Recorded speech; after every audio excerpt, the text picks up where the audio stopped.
Hoje nós vamos dar início, a essa série intitulada Olhe para Si, Encontros com a Verdade. E vamos expor, alguns textos ao longo dos domingos aqui sobre olhar para as Escrituras como um espelho do nosso coração. E hoje nós vamos olhar, para um texto que se encontra lá em Gênesis, se você quiser abrir já, Gênesis capítulo 3. Nós vamos ler do verso 8 ao 13. Gênesis 3, 8 ao 13.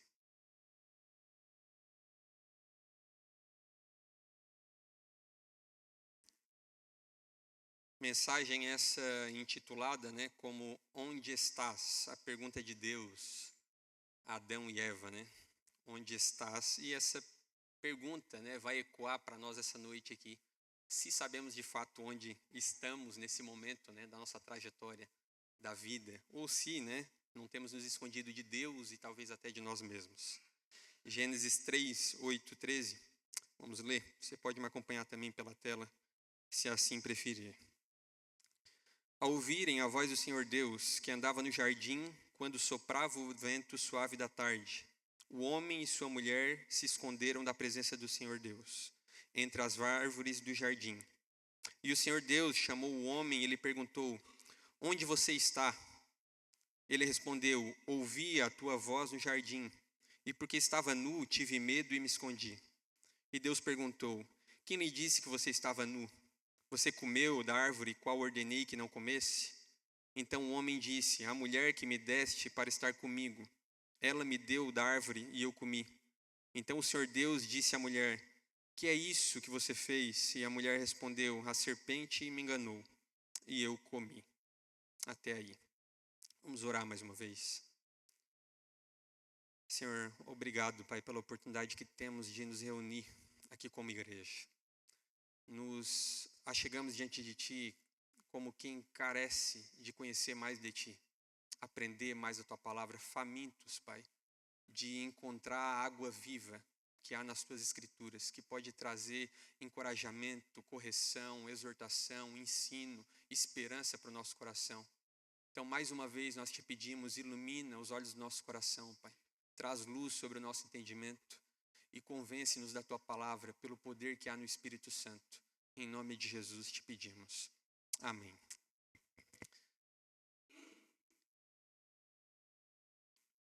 Irmãos, texto esse conhecido, de todos nós, da grande maioria, e o texto que relata a queda, E hoje nós vamos olhar para essa pergunta: onde estamos?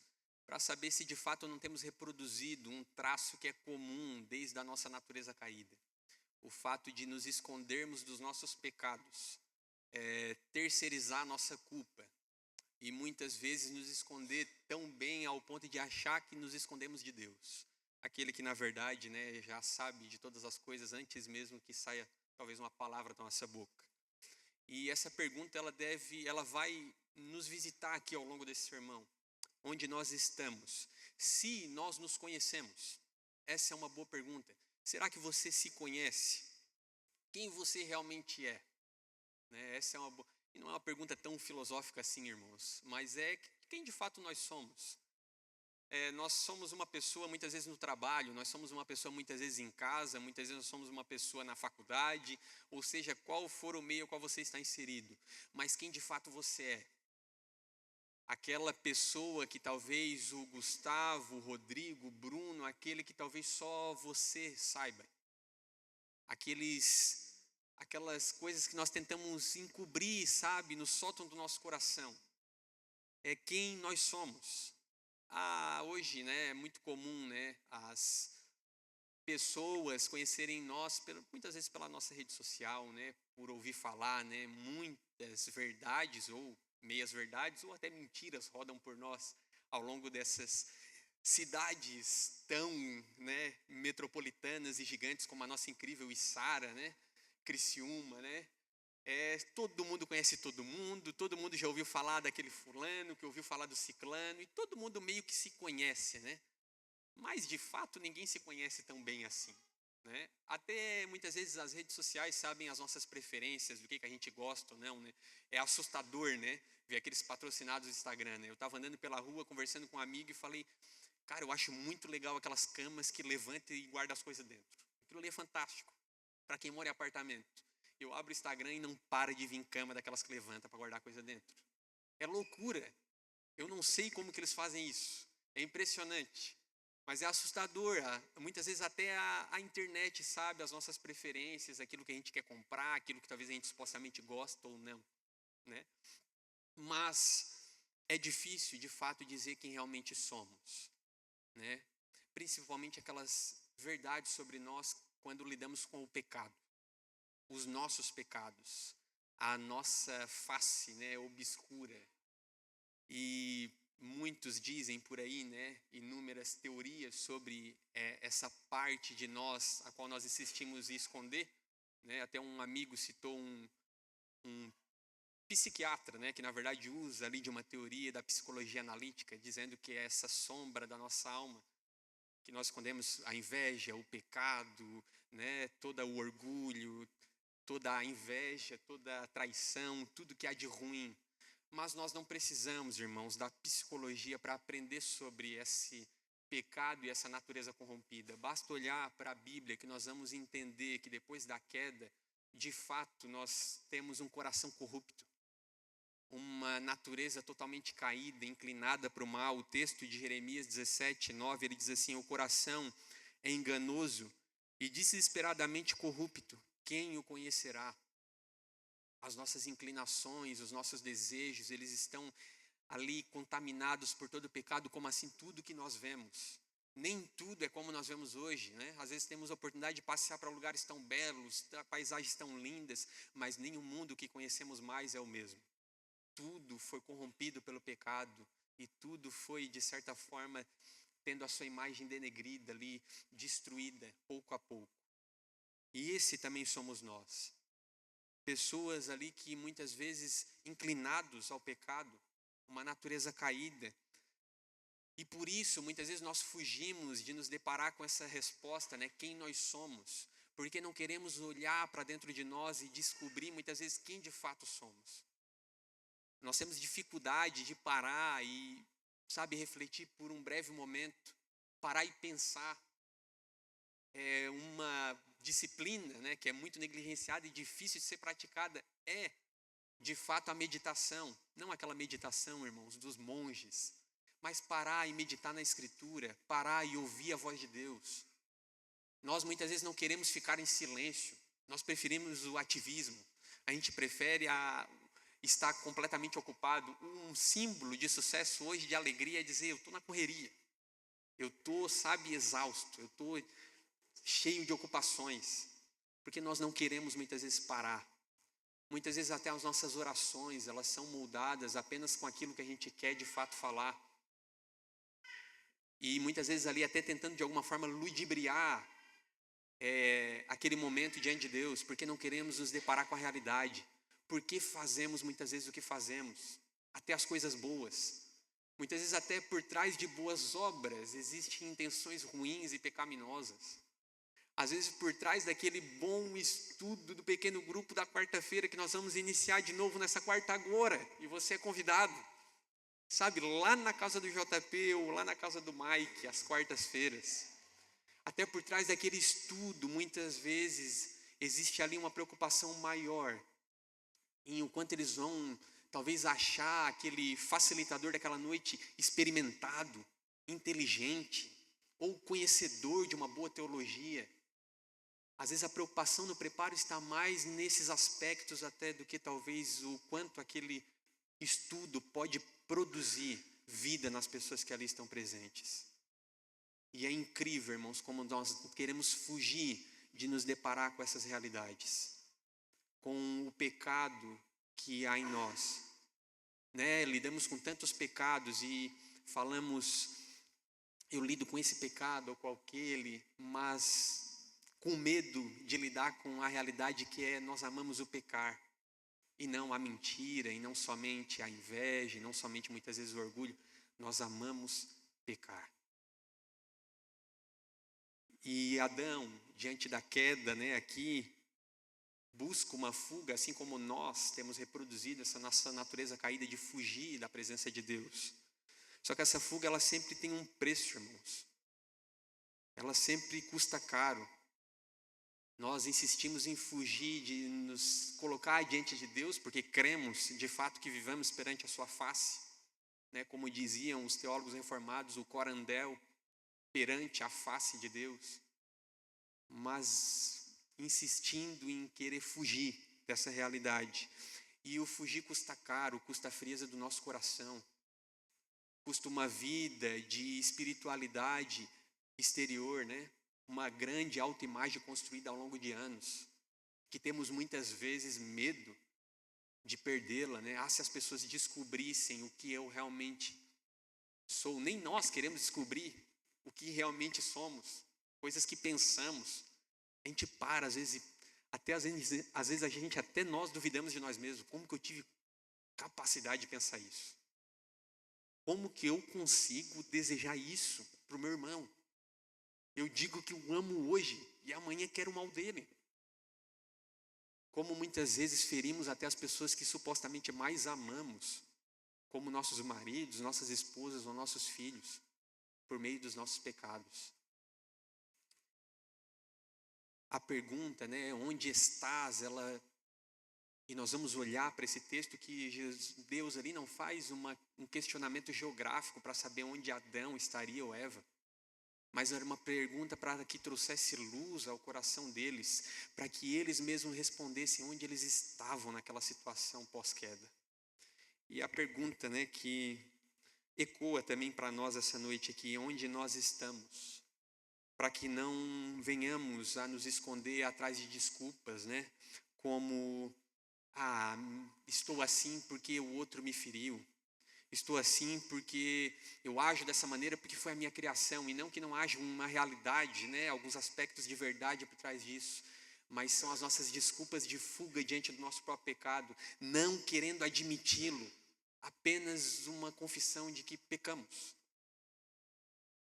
Ou dizendo, né, que isso é culpa da igreja, né? Porque você não sabe o quanto a igreja me feriu. Isso é de fato, um dilema clássico, né, da nossa realidade. Muitas vezes colocamos a culpa em Deus, mas hoje vamos procurar tentar pelo menos uma vez ao longo talvez desses últimos tempos, olhar para dentro de nós mesmos. E hoje nós vamos ter a oportunidade de ceiar, irmãos. Um ótimo momento, né, que é um momento aqui, talvez o nosso culto, provavelmente o nosso culto mais importante do mês, quando nós vamos celebrar a ceia do Senhor e ter uma oportunidade de refletir sobre os nossos pecados, olhar para dentro do nosso coração, parar por um momento, essa dificuldade que temos de parar e refletir, para que possamos chegar à resposta dessa pergunta, onde de fato estamos. Amém? Capítulo 3, verso 6, ele diz assim: vendo a mulher que a árvore era boa para se comer, agradável aos olhos e a árvore desejável para dar entendimento, tomou o seu fruto e comeu. E deu também ao marido e ele comeu. Então os olhos de ambos se abriram e, percebendo que estavam nus, costuraram folhas de figueira e fizeram cintas para si. Ao ouvirem a voz do Senhor Deus, que andava no jardim quando soprava o vento suave da tarde, o homem e a sua mulher se esconderam da presença do Senhor Deus entre as árvores do jardim. Até aí. Aqui, irmãos, começa a trágica, né, narrativa da queda. Deus cria todas as coisas e nós vemos o relato, né, de que tudo era bom. Ele começa a fazer toda a criação e ele cria o espaço-tempo para que nós pudéssemos viver, porque ele vive, né, de eternidade em eternidade. E ele cria o fundamento da terra, ele separa as águas, cria os luzeiros dos céus e tudo obedece conforme a sua poderosa palavra, seguindo a criação como ele ordena. E ele ordena para que as águas ali habitem os peixes, os seres viventes. Ele ordena para que a terra produza árvores. E tudo vai conforme ele vai ordenando e conforme ele vai dedicando aquele tempo à criação em perfeita ordem. E tudo era perfeito e ele cria o ser humano. a sua imagem e semelhança e sopra nele o sopro de vida e coloca para que ele possa trazer ordem e governar ali os seres viventes. E ele dá uma ordem a esses seres humanos, ele diz: não coma do fruto da árvore do conhecimento do bem e do mal. E nós, como os únicos que vão contra a palavra e a ordem perfeita de Deus, somos aqueles que o desobedecem, o único mandamento. Vamos contra toda a ordem perfeita da criação e contradizemos a Deus num desejo de autonomia, num duvidar do seu caráter, como se ele escondesse algo do qual nós poderíamos acessar, que só ele queria ter para si. Um desejo de viver a parte de Deus. O ser humano vai lá e come do fruto, esse desejo de desobedecer a Deus. O pecado entra no mundo por meio da queda. E nós somos aqueles os únicos que desobedecem a sua palavra. E somos ali conhecidos como o flagelo da criação. Imediatamente os olhos de ambos ao comer do fruto se abrem. E eles passam a ter uma consciência da sua nudez, da sua vergonha. Eles ainda não compreendem talvez a profundidade do que eles teriam feito, que ali estava se rompendo o relacionamento entre Deus e os homens, os separando de Deus por meio do seu pecado. E a primeira coisa que eles identificam ali é a sua nudez, a vergonha. E eles costuram folhas de figueira para fazer uma roupa ali para si, para tampar aquela nudez. E aqui acontece a primeira tentativa de autojustificação da história da humanidade. E é lógico, né? Ela continua até os dias de hoje. Nós tentando justificarmos a nós mesmos por meio das nossas obras, por meio da nossa autossuficiência, por meio das nossas boas ações, por meio, né, de tantas justificativas, talvez plausíveis. E eles constroem aquelas folhas de figueiras para cobrir, assim, como se aquilo fosse suficiente para cobrir aquilo que eles tinham feito. Tamanho pecado, talvez a culpa que já assolava os seus corações. A única coisa que cobriria de fato aquilo ali seria uma confissão sincera. Eles precisariam confessar o seu pecado. Era o que eles deveriam fazer.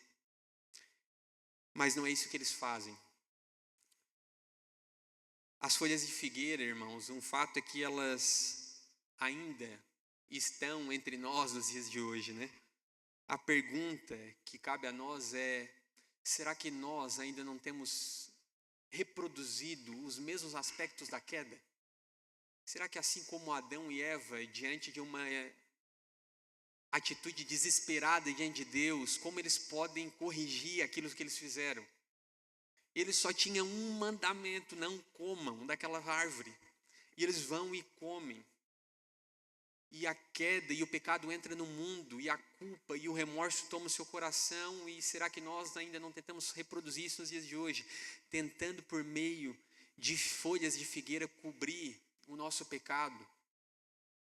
Em que áreas da nossa vida a gente tenta ainda se justificar, usado ali coisas para cobrir talvez ainda pecados, como muitas vezes nós justificamos suavizamos alguns pecados da nossa vida, como se eles são de alguma forma justificáveis. Mas isso aqui também, né? Cristãos talvez há tantos anos seguindo a Cristo e ainda se acomodam em vidas com tantos pecados de estimação que guardamos ao longo de anos. O quanto de fato a nossa reação deveria ser não tentar justificá-los, mas sim: Senhor, eu pequei. E era isso que Deus esperava deles aqui. Mas eles ali tentam de alguma forma esconder a sua nudez de Deus. E o verso continua, né, com a aproximação de Deus, dizendo: ao ouvirem a voz do Senhor Deus, que andava pelo jardim quando soprava o vento suave da tarde. O incrível é que Deus ali, né, já sabia, né, na sua onisciência e onipresença, ele estava em todos os lugares. Ele sabia muito bem onde eles estavam. Ele sabia muito bem o que estava acontecendo. E ele se achega a eles, se aproximando deles, não como um Deus, né, distante, como muitos acham que é pronto a nos punir, um Deus irado, que está ali apenas esperando uma falha nossa para, com raios e poder, né, nos consumir. Mas ele se aproxima ali como era de costume, sempre ao entardecer, com o vento suave da tarde, ele se aproxima querendo trazer luz àqueles seres humanos para que trouxesse uma consciência a seu coração do que eles tinham feito. Segundo Waltke, um autor de comentários bíblicos do Antigo Testamento, ele diz: o jardineiro não abandonou o seu jardim. A prova de amor é a indisposição de abandonar o objeto do seu amor, mesmo quando o amor falha em cumprir o seu propósito. Ele cria o ser humano para adorá-lo e fazê-lo glorificado. E esse é o propósito e finalidade do ser humano, como nós lemos, por exemplo, na Confissão de Westminster. A finalidade do homem é adorar e glorificar a Deus e gozá-lo nele para sempre. E tudo que ele faz, na verdade, ali, em vez de desfrutar de tudo aquilo que é belo, em vez de desfrutar daquela criação perfeita, é virar as costas para Deus. E o Waltke, ele comenta que ainda assim, mesmo quando o propósito do seu amor não é cumprido, aquilo que ele amava, que ele fez para que pudesse cumprir uma única finalidade, é frustrado, ele ainda não abandona a sua criação, ele ainda com amor procura redimir a sua criação, como nós vemos, né, depois em Jesus Cristo. Aqui apenas um plano de fundo apontando para o que viria. O homem e a sua mulher esconderam da presença do Senhor entre as árvores. É engraçado como a tentativa de se esconder de Deus. Irmãos, vocês acham que realmente era possível se esconder de Deus naquele jardim? Vocês acham que existia algum lugar na terra no qual nós podemos nos esconder de Deus?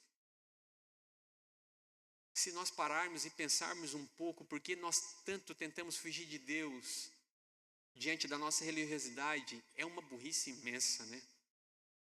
Às vezes nós chegamos diante de Deus naquele final de domingo à noite e tudo que a gente não quer muitas vezes é parar e orar. Porque a nossa carne insiste em querer fugir de Deus diante de tantos dilemas que enfrentamos ao longo daquela semana.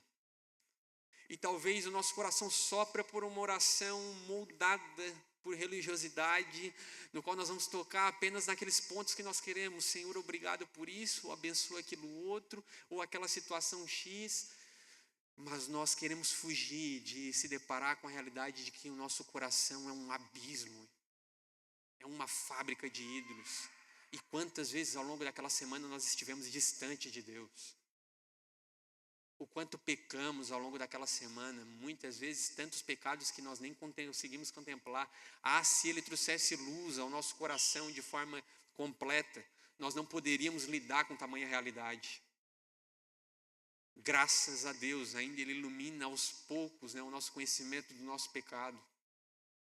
Ainda como existe esse senso e desejo de autonomia no nosso coração, ao ponto de levantar muitas manhãs sem sequer orar antes de sair da nossa cama, porque cremos que não precisamos de Deus para seguir aquele dia em frente. E eles tentam aqui desesperadamente se esconder de Deus entre as árvores, como se aquilo fosse possível. E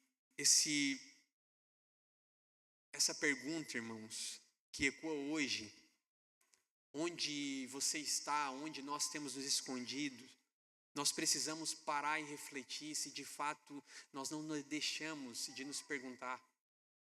Se ao longo dessa caminhada nós não temos servido, né, participado de inúmeras atividades da igreja, contribuído com tudo aquilo que podemos, sabe? Somos um exemplo de cristão em vários aspectos. Construímos talvez uma autoimagem brilhante, mas deixamos de expor o nosso coração. Talvez deixamos de nos achegar diante de Deus como eles deveriam e apenas diante de uma confissão sincera: Senhor, eu pequei contra Ti. Os meus ossos têm se adoecido, como diz o salmista, porque eu não tenho confessado o meu pecado. O pecado, ele tenta nos confundir, ele traz uma cegueira, né, muitas vezes na nossa vida, ao ponto de crermos que podemos esconder de Deus, assim como ele se escondendo diante dessas árvores. E hoje ainda é muito comum entre nós tentarmos, irmãos, cobrir, né, com essas folhas de figueira, com essa religiosidade, aquilo que o sangue do Cordeiro ele já trouxe remissão. Talvez seja só eu, né? Talvez vocês não vivam esse dilema de muitas vezes tentar alcançar diante de Deus o favor dele por meio do nosso muito fazer. Maldito homens que somos, querendo nos justificar ainda pelas nossas boas obras,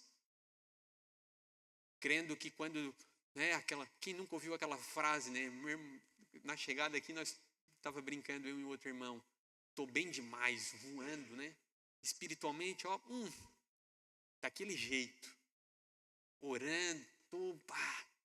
Aí amanhã, na segunda-feira, toma uma lambada no serviço, peca, sabe? Ele mesmo se decepciona com ele mesmo. E o que ele faz? Ele não tem coragem de se achegar diante de Deus naquele final do dia. Por quê? Porque ele pecou contra Deus, ele quer se esconder entre as árvores, se esquecendo que essas folhas de figueiras das boas obras não são o que cobrem o nosso pecado, e sim o sangue de Jesus Cristo, que nos redime. Por isso, nos perguntamos essa noite, nós vamos perguntar várias vezes onde você está. Onde está a sua vida agora? Onde está o seu coração? Eu não estou perguntando o quanto você serve, o quanto você é experimentado, quantos anos você segue a Cristo, o seu currículo teológico ou qualquer coisa do tipo. Onde você está hoje? Como está a sua vida com Deus? É como se ele perguntasse aqui para Adão, onde você está, Adão? Onde você se encontra? É óbvio que ele sabia onde ele estava, irmãos. Queria trazer luz ao seu coração, assim como quer trazer a essa noite ao nosso coração. E o verso 9, ele diz, e o Senhor Deus chamou o homem e ele perguntou, a pergunta de $1 milhão, onde você está? João Calvino, ele traz uma boa descrição, irmão, sobre essa pergunta. Ele diz que Deus ele não busca uma informação, mas ele suscita no homem a confissão. Ele chama a consciência para que o homem veja a sua miséria. O desejo de Deus aqui não era saber em que lugar ele estava atrás daquelas árvores, mas era trazer à sua consciência a miséria que eles estavam, o que eles fizeram. O problema não era a nudez, era a desobediência. O problema não era a vergonha, era o pecado em si. Aonde a pergunta de Deus ali era onde você foi parar, Adão? O que você fez? Diante da criação, diante de tudo que criado, o que você fez? Onde está aquele homem que eu formei?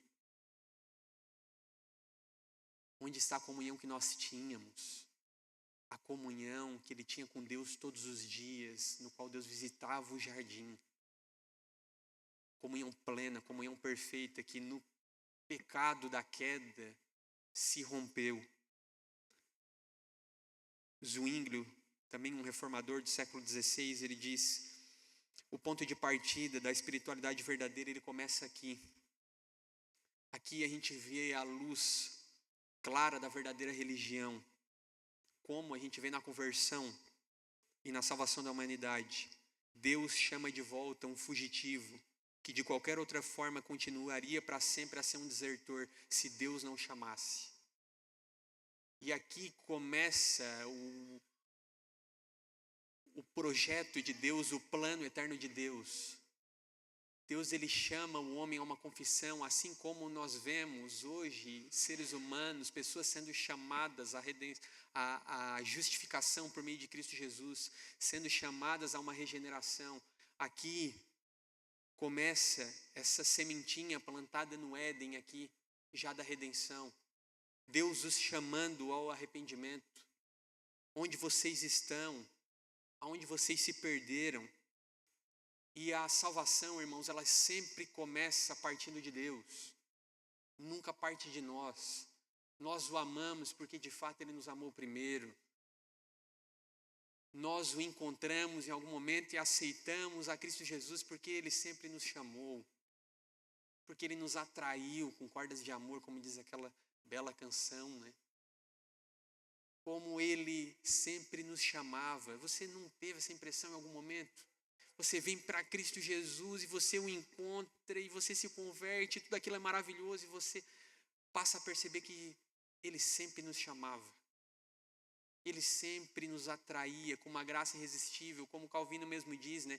Até que ponto talvez a graça ela possa ser resistida até ela deixar de ser. Ela é irresistível, Deus ele nos chama até um ponto que nós não conseguimos mais resistir e nós voltamos os nossos olhos para Ele. E Deus aqui chama Adão e Eva para que eles voltem os seus olhos para o seu pecado. E tudo que eles precisavam fazer diante da pergunta de Deus, que era um espelho diante das suas vidas, como assim a palavra de Deus e essa mensagem faz para nós, coloca um espelho diante do nosso coração. Nós precisamos olhar para a nossa vida por inteiro e identificar onde nós temos pecado, o que nós temos feito, como temos vivido aquela vida, né, que nós nos propusemos a viver quando nos convertemos ontem, ou há um mês atrás, ou sei lá quantos anos atrás. Na minha época de conversão tocava uma música, né, que dizia assim: não voltaremos atrás, mais do que a mim mesmo, mais do que a todos, te amo mais, eu morrerei por ti. Nós cantava aquela música como se fosse a última música da nossa vida.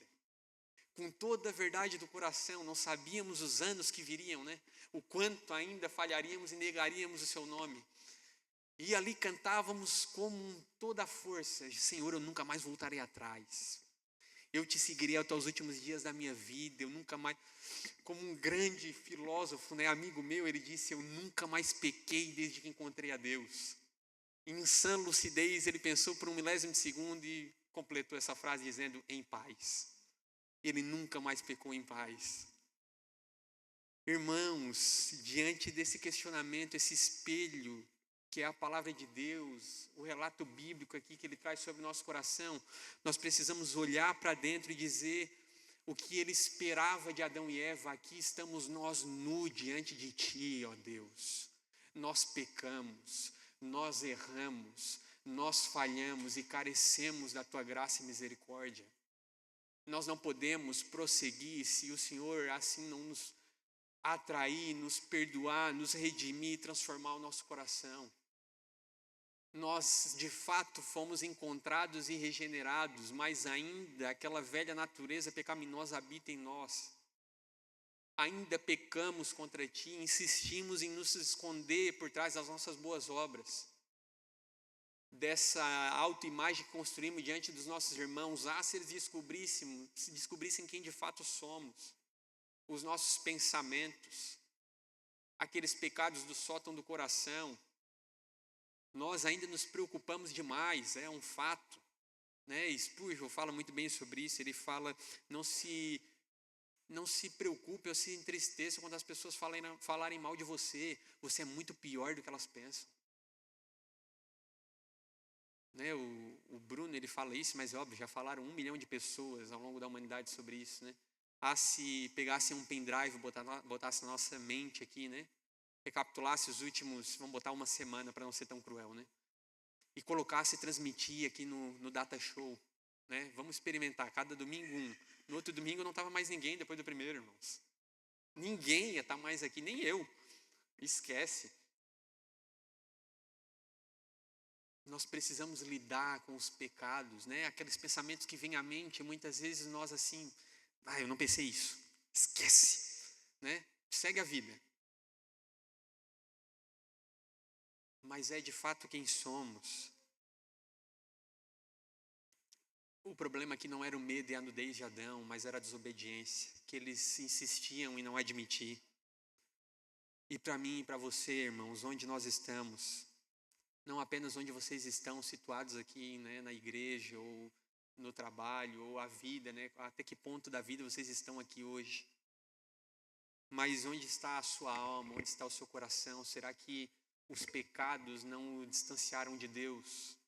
Será que a religiosidade não criou uma separação entre as orações sinceras e aquele bate-ponto, né, de todo dia. Talvez aquele momento com Deus que nós tanto valorizamos um dia não passou a ser apenas mais um momento da nossa agenda semanal, assim como nós vamos à academia, assim como nós vamos ao trabalho. A esperança do Evangelho, né, para nós é que Deus ele não espera, né, que nós paramos de fugir, assim como Ele não esperou Adão, Ele vai ao encontro deles. E pela graça de Deus, Deus ele vem ao nosso encontro também, mesmo diante de desertores, fujões que somos. A gente insiste em fugir, eu mesmo, né, tenho fugido ao longo de anos, muitas vezes, de Cristo Jesus, não querendo deparar com a realidade do nosso coração, do meu próprio coração. Mas é tão bom quando Ele nos para. E glória a Deus porque Ele continua vindo ao nosso encontro, porque é difícil nos parar.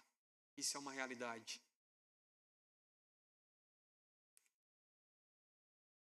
Deus não espera a gente parar de fugir, Ele vem atrás de nós. E Ele vem mesmo enquanto você corre, mesmo enquanto inventamos desculpas, mesmo quando tentamos esconder o nosso pecado. O auto-engano, ele tenta também substituir a confissão. O verso 10 diz, ele respondeu, ouvi a tua voz no jardim, e porque estava nu, tive medo e me escondi.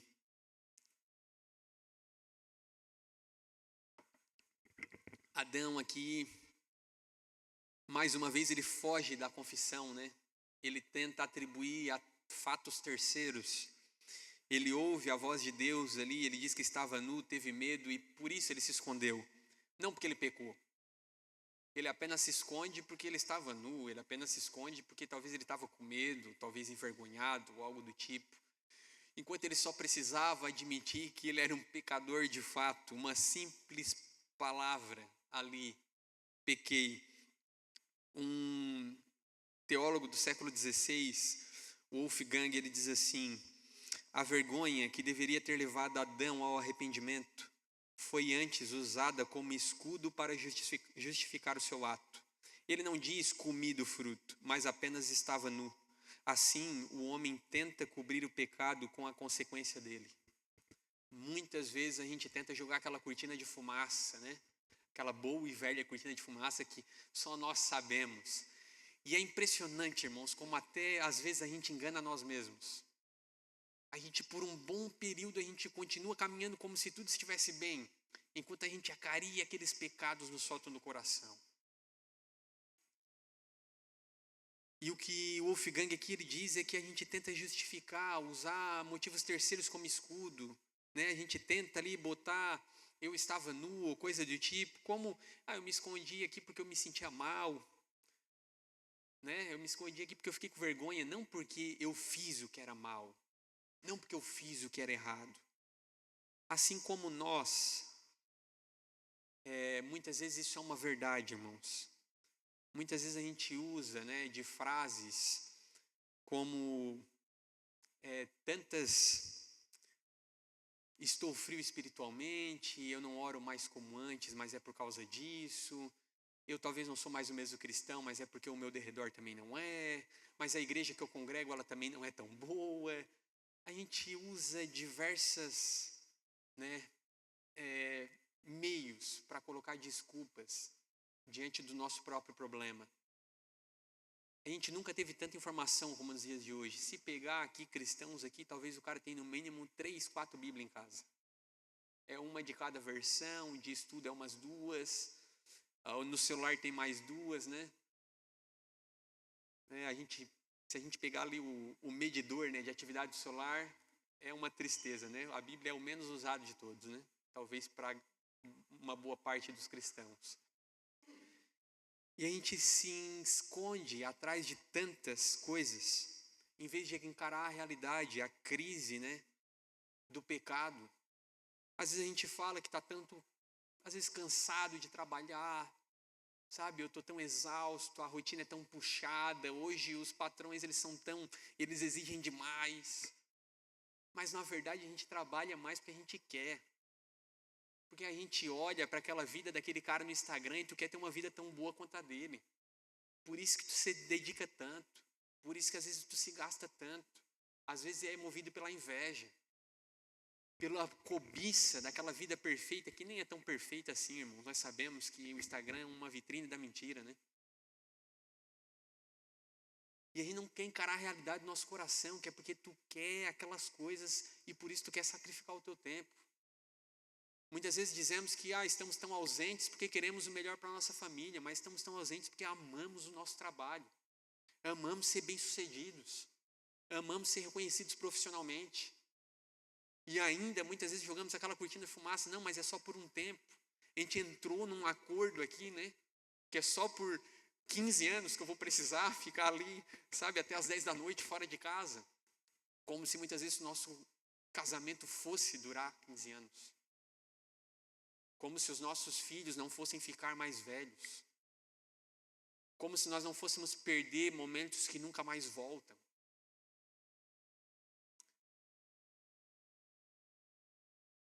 Nós encontramos inúmeras desculpas, irmãos. E não que muitas vezes a ansiedade não é uma realidade dos dias de hoje, mas dizemos, estou tão ansioso, estou com tanto medo, e não encaramos a verdade que é que a gente não confia em Deus. Quanto deveríamos nos ajoelhar diante de Deus, Senhor, eu não consigo confiar em Ti. Basta vir um vento, uma dificuldade no trabalho, que eu já começo a temer o dia da manhã, se eu vou poder pagar minhas contas, se eu vou ter o que comer, se eu vou ter o que vestir. De fato, eu falo que a minha fé se desenvolveu ao longo desses anos, mas talvez não tanto quanto eu esperava. Eu acredito em Ti, mas não confio tanto quanto eu esperava.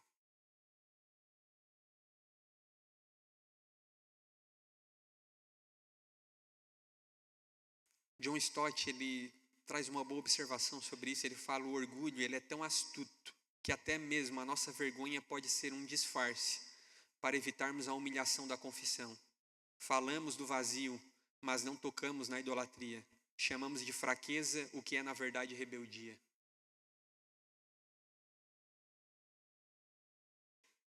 Irmãos, é duro escutar essas verdades. É difícil olhar para o nosso coração. Porque infelizmente a gente ainda quer ser bom. A gente quer ser aceito diante de Deus pelos nossos méritos. Maldita necessidade de aceitação. Enquanto já fomos aceitos diante de Deus por meio do sacrifício de Jesus. Mas nós não queremos, né? Nós queremos ser aceitos pelos nossos méritos. Nós precisamos confiar na redenção que encontramos em Jesus Cristo e nos deparar com essa verdade que a nossa vida de fato é uma vida de pecado, irmãos. Eu não queria pecar tanto quanto eu peco, mas eu ainda continuo pecando. Infelizmente, meu coração ele ainda ama muitas vezes o pecado. Muitas vezes eu digo que amo a Deus e a segunda-feira me prova que muitas vezes eu amo ídolos, muitas vezes antes dele. No centro do nosso coração deveria estar Deus, né? E ao redor todos os nossos outros amores, mas a verdade é que muitas vezes nós estamos lá. O maior ídolo, nós mesmos, né? Com tantos outros ídolos ao redor, né? Ali sustentando esse egocentrismo que há em nós. Em vez de encarar o pecado, nós mergulhamos, né? Nos dias de hoje, principalmente, em processos infinitos de autoconhecimento, né? Por meio de tantos meios que a psicanálise moderna trouxe, né? Tentando conhecer a si mesmos, mas nunca querendo tocar no arrependimento. Nomeamos ali como inúmeros outros nomes o que de fato é o problema do pecado. O que de fato não é vergonha, é a desobediência a Deus, é a nossa corrupção do nosso coração, os nossos caminhos tortuosos. A vergonha, ela vira uma desculpa terapêutica e não um caminho para a cruz de Cristo. Isso é um perigo nos dias de hoje. John Piper, ele traz uma boa percepção disso. Ele diz que o arrependimento real, ele não é apenas se entristecer pelas consequências do pecado, mas é odiar o que fez porque ofendeu a glória de Deus. Irmãos, nós não podemos, como Adão e Eva fizeram aqui, ficar tentando jogar para terceiros a culpa do nosso pecado. Mas eu pequei por causa disso, mas a minha condição é isso, mas eu passei por tal circunstância. Todos nós passamos por dores, por sofrimentos, por traumas, por criações, por contextos de vidas muitas vezes difíceis, mas isso não justifica o nosso pecado. Isso não pode ser uma cortina de fumaça para que possamos ainda ficar nos escondendo diante de Deus, enquanto deveríamos nos achegar diante dele e dizer: de fato pequei, é isso aqui que eu sou. E é nisso que Deus é glorificado, né? Muitas vezes pessoas não são transparentes. Eu tenho uma dificuldade com isso, com os super-heróis de Deus, né? Tu olha aquele pregador lá na frente, né? E coisa e tal, e tu olha para toda a trajetória da história daquela pessoa, meu Deus, ele é brilhante. Esse cara é sensacional. Essas pessoas, elas são tão desprezíveis que elas levam alguns a pensarem que a oração deles valem mais, que as suas orações são mais poderosas, né? Ah, se eu receber uma oração desse irmão, vai mudar a minha vida. Como se o irmão do lado não pudesse fazer uma oração que surte o mesmo efeito. E tu olha para aquela vida daquela pessoa, parece que ele não tem pecado. Pessoas que jamais exteriorizaram talvez o seu coração, tentam ali, né, viver uma vida encoberta. Mas, irmãos, nós somos o que somos. É lógico que estamos num caminho de transformação, em conformidade a mais de Cristo, e buscando viver um caminho de santificação. Nós lutamos por isso, para ser santo como Ele é santo. Mas não podemos encobrir o nosso pecado, muito pelo contrário. Eu vejo aquele irmão extremamente irado e algum tempo depois eu nunca vi uma pessoa tão mansa, e glória a Deus por isso. Nisso Deus é glorificado. Deus é glorificado quando eu vejo aquele irmão, sabe, aconselhando o outro, mesmo diante de tantas dificuldades. Como é possível? Deus é glorificado quando a graça de Deus é derramada sobre nós e é esculpida em nós as belezas de Cristo, mesmo diante de pecadores que somos. O que nós precisamos fazer é não criar uma vida espetacular e um testemunho brilhante para que todos olhem para nós e uau, como ele é sensacional. A nossa realidade é se ajoelhar diante da cruz de Cristo e dizer: Senhor, eu pequei e preciso da tua graça. Usa-me para a tua glória. Faz-me viver para ti. Para que por meio dessa vida de um pecador, sim, que muitas vezes procurou se esconder por trás daquelas árvores, o Senhor tem feito o teu nome glorificado. Usa-me para a tua glória. 11, 12, 13. Deus perguntou: quem lhe disse que você estava nu? Onde você comeu da árvore da qual ordenei que não comesse? Então o homem disse: a mulher que me deste para estar comigo, ela me deu da árvore e eu comi. Então o Senhor Deus disse à mulher: que é isso que você fez? A mulher respondeu: a serpente me enganou e eu comi. A terceirização, ela não fica só nos aspectos, né, da vida, não só nos traumas, não só nos dilemas. Aqui o Adão, e bom e velho Adão, ele terceiriza para sua companheira, né? Se eu pequei, mas eu pequei por causa da Eva. E Eva, se eu pequei por causa da serpente. Mas ninguém assume a culpa nisso aqui, né? É brilhante isso, mas hoje não é mais assim, né, irmãos? De fato, isso não acontece mais nos dias de hoje. A gente assume, né? A gente não terceiriza mais nada. Diante de uma pergunta de Deus, né, ele só esperava uma resposta, ele perguntando: mas quem disse que você estava nu? Será que você comeu daquela árvore que eu te ordenei não comer? Era só um sim ou não, né? Sim, não. Era simples, era uma pergunta direta para uma resposta direta. Mas a resposta dele é uma acusação disfarçada, né? É a mulher que me deste para estar comigo, ela me deu da árvore e eu comi. Ele não contente, ele terceiriza a sua culpa para a mulher. E ainda mais que isso, ele fala: a mulher que tu me deste, a culpa ainda é de Deus. Ele ainda coloca a culpa da criação ao próprio Criador. Se eu pequei é porque eu tenho a mulher e porque tu me deu ela. Mas não porque eu sou mau. Mas não porque depois da queda todos nós somos maus. Todos nós pecamos, e como nós lemos e cantamos, destituídos e distantes estávamos de Deus, mortos em nossos delitos e pecados. e não havia nenhuma maneira de nos achegarmos até Deus de novo, se Jesus Cristo não tivesse construído de novo uma ponte que nos liga a Deus, por meio do seu sacrifício perfeito. Muitas vezes esse padrão se repete até hoje, nós terceirizamos a nossa culpa, enquanto deveríamos apenas ter uma confissão sincera. Justificamos nossos pecados, dizendo como, talvez esse é o meu temperamento, esse é o meu jeito, eu fui criado assim, né? Não, eu falo mal porque eu sou linguarudo. Não, você fala mal porque você peca, porque você tem prazer em falar mal daquela pessoa, em tornar ela menor que você, porque a gente não se satisfaz enquanto a gente não se torna, né, maior que alguém, a gente quer pisar nos outros, a gente não quer ficar em pé de igualdade, eu preciso me sentir melhor. Desculpas que nós colocamos na nossa criação, não, eu faço isso porque eu vivi e não que não exista, eu tive também uma história de vida, todos nós tivemos traumas, problemas, inúmeras coisas que de fato trazem dores e temores, mas elas não são desculpas, né? Muitas vezes culpamos até a própria igreja, mas é a comunidade, eu saí de lá porque não dava mais, ninguém me ouvia, ninguém me apoiava, ninguém me pastoreava, existem dilemas, nenhuma igreja é perfeita, né? Enquanto a nossa ajuda deveria ser apontar aonde nós precisamos corrigir, onde a Bíblia nos molda para que a nossa igreja seja mais saudável, nós muitas vezes abandonamos o barco e vamos para outra e chega lá, nos deparamos o quê?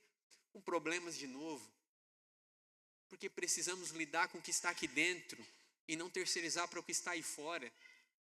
Deus usa muitas vezes, né, inúmeros relacionamentos no trabalho ou tantos lugares que na verdade trazem para fora o que está de fato aqui dentro. Como o meu patrão é terrível. Olha como ele faz isso, mas ele me irrita de uma forma. E na verdade ele trata todo mundo igual. E todos os outros 10 funcionários, ninguém se irrita, é só tu. Mas ele é o terrível. Não é a tua sensibilidade ou a tua dificuldade de receber ordem. Não, eu não consigo me submeter a ninguém. Mas eu não sou orgulhoso. Isso é um problema do meu patrão. Ele fala com as palavras erradas. Se ele falar do jeitinho certo, eu faria. A gente terceiriza as desculpas, né?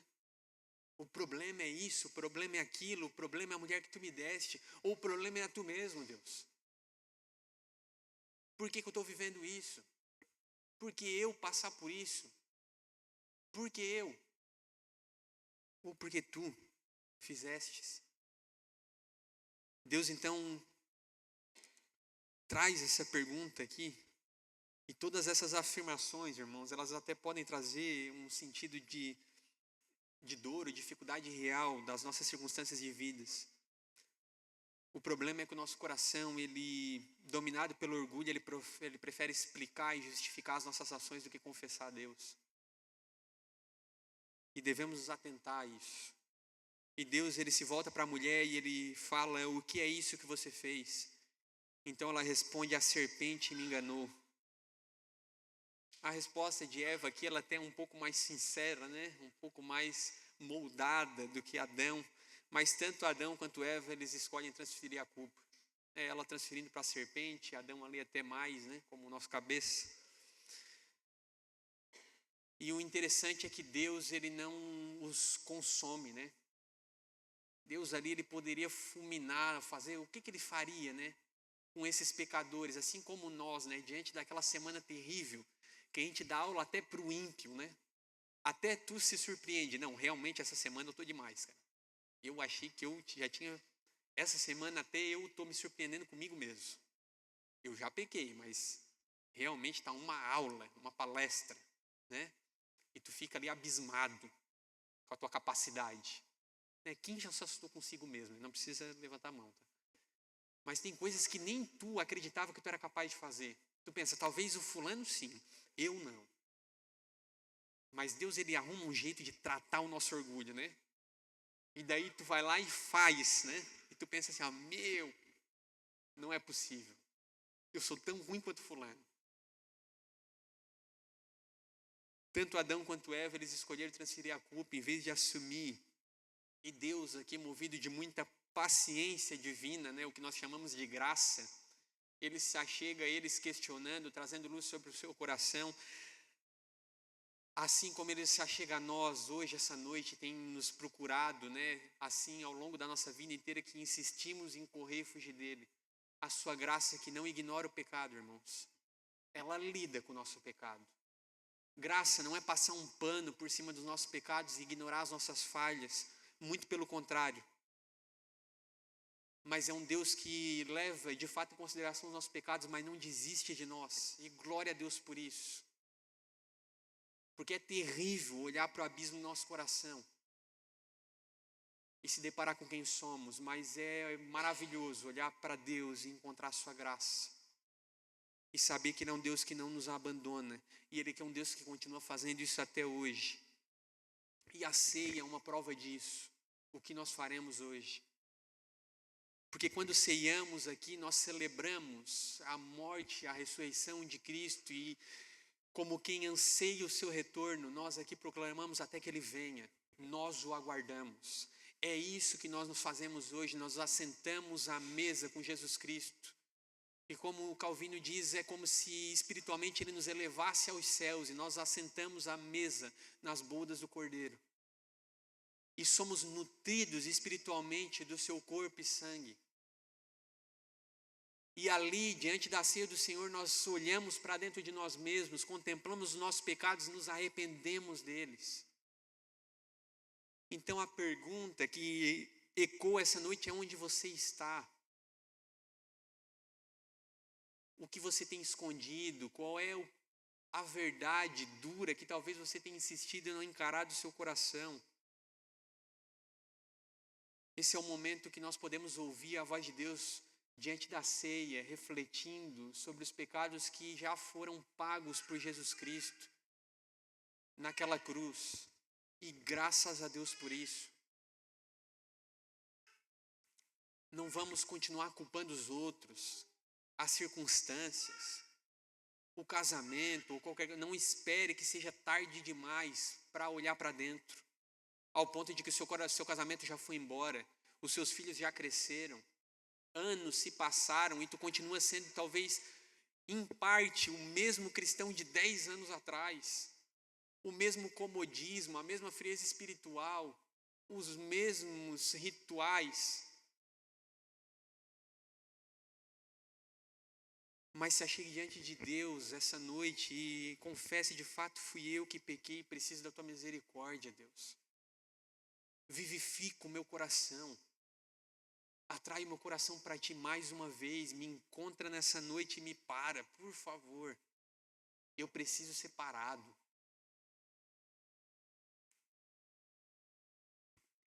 Adão e Eva, eles sabiam que algo havia sido rompido ali naquele momento. Entre Deus e eles, a sua comunhão. Eles tinham feito algo terrível, eles sabiam que eles estavam nus. Eles sabiam que eles tinham feito o que não deviam. E eles constroem aquelas folhas de figueira como um ato desesperado, como um sistema humano de salvação. Uma tentativa de cobrir a vergonha do seu pecado. E essa tentativa que nós temos tentado ao longo de tantos anos, ao longo da humanidade, é alcançar a salvação pelos nossos próprios méritos. A nossa justiça própria. Pare de se esconder atrás da autojustificação, de orações decoradas, do seu serviço por meio dos ministérios da comunidade. Sabe, orações pela metade diante de Deus, confessando só aquilo ou aquilo outro que é importante ou não. Orações pela metade. Arrependimento muitas vezes seletivo, né? Medo da consequência, medo do que aquele pecado vai gerar. E arrependimento não é isso. Não é medo, não é preocupação com a consequência, como o Piper falou, mas é odiar o pecado, é odiar aquilo que fere a glória de Deus. É como o próprio Spurgeon diz: os nossos pecados pregaram o nosso amado no madeiro. É olhar para o nosso pecado e saber que foi por causa deles que Cristo precisou morrer naquela cruz. Porque nós precisávamos de um Salvador. Porque nós precisávamos de de um sacrifício que nos redimisse com Deus, que nos religasse à comunhão plena com Deus.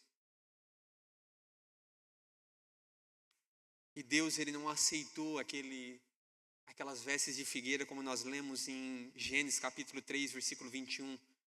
O Senhor Deus fez roupas de pele, com as quais vestiu Adão e a sua mulher.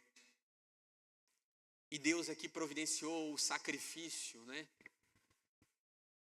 daqueles animais para que eles pudessem ser cobertos. E aqui começa o primeiro, né, e começa dali para frente o ritual de sacrifício que nós vemos ao longo de todo o Antigo Testamento. Um animal inocente morrendo para que os culpados fossem cobertos. O início dessa lógica sacrificial que nós vemos como um plano de fundo apontando para Jesus Cristo. Deus estava dizendo aqui que a justiça, a nossa justiça própria, ela não basta. Ele providencia o que nós não poderíamos fazer por nós mesmos. Pagar o preço pelos nossos pecados, ali já apontava para Jesus Cristo.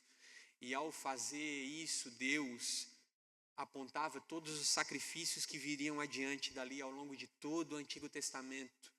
Todo cordeiro que morria naquele templo apontava para o que ainda viria. O sangue perfeito de Jesus Cristo que seria derramado naquela cruz que nos cobriria de todo pecado. Assim como nós vemos João Batista, quando ele olha para Jesus Cristo e declara: eis o Cordeiro de Deus, que tira o pecado do mundo. O Cordeiro que seria sacrificado em nosso lugar, em nosso favor, para que nós hoje pudéssemos aqui ceiar em seu nome. Para que hoje nós pudéssemos celebrar a sua morte e ressurreição e a sua vinda que um dia voltará para nos buscar. E toda vez que ceiamos, nós anunciamos a sua ressurreição e morte. Nós anunciamos que um dia ele voltará. É como se nós cantássemos Hosana. Sabe, vem Senhor Jesus, nós te esperamos. Nós te aguardamos com expectativa. Clamamos pela tua misericórdia e pelo teu perdão diante dos nossos pecados, crendo e confiando que o Senhor já nos redimiu. Mas o Senhor aguarda a nossa confissão. Assim como aguardava uma confissão de Adão, então que nós possamos confessar o nosso pecado, mas confiando na redenção que há em Cristo Jesus por meio do seu sangue e corpo. Esse é o nosso desejo essa noite. Deus, ele não pergunta onde nós estamos para nos humilhar, mas ele quer nos despertar da nossa apatia, quer nos despertar da nossa frieza espiritual, da nossa religiosidade. E é isso que nós clamamos essa noite. Amém, irmãos? Pergunte a si mesmo onde você está. Onde a sua alma está, onde a sua vida está.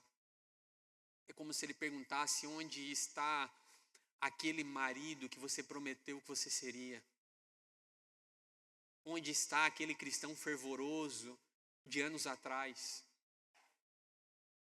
Sabe, que tinha um coração quebrantado, mesmo diante de louvores que você já ouviu inúmeras e milhares de vezes. Que muitas vezes se achegava diante de Deus para orar e muitas vezes era difícil sair as palavras porque as lágrimas tomavam a frente antes de começar aquela oração. Onde está aquele pai presente que você prometeu antes mesmo de ter filhos? Eu vou ser o melhor pai que esse mundo já viu. Ou aquele cristão, né, que nós cantamos naquelas canções lá atrás, no passado. É isso que Deus está perguntando essa noite. Onde vocês estão? Onde nós estamos?